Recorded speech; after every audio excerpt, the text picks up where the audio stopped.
Welcome back to Canada's Blonde Moment.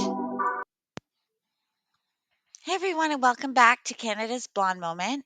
So today, I just we need to have a serious conversation about something that's not getting enough attention, guys. Now, I want you to watch this video. It's really making waves, right? And so it should, because if you're a Canadian taxpayer, you're definitely going to want to hear this. Said all this stuff is BS.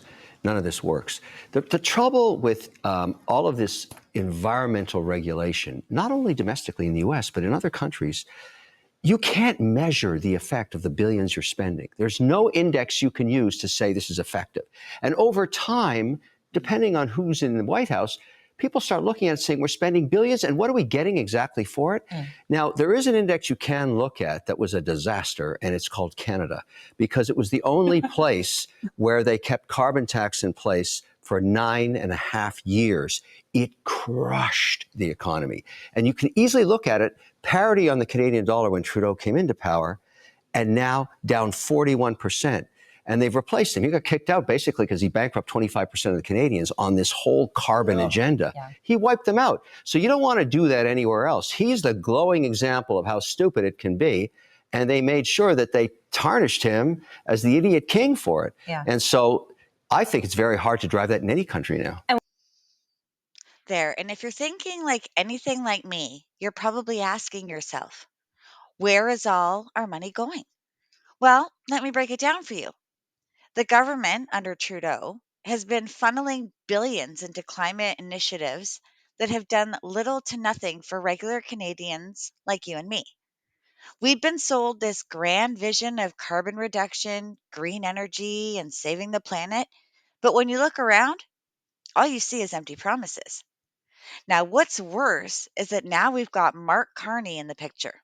And listen, if you thought Trudeau's handling of carbon taxes was bad, Carney is on a whole new level.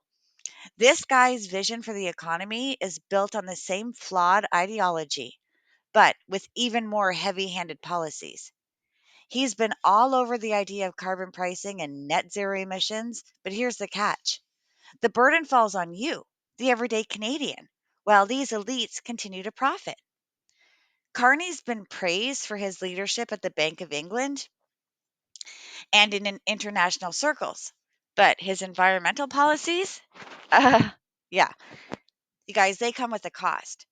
And that cost is coming out of your pocket. It's not just Trudeau's carbon tax anymore. With Carney involved, the path we're heading down could be even more expensive, more extreme, and very less transparent. It's time we as Canadians start demanding accountability. Where's our return on investment? All these carbon taxes, these endless climate programs, and yet, has the needle moved on climate change in a way that justifies the financial hit? I don't think so. We should all be asking for our money back.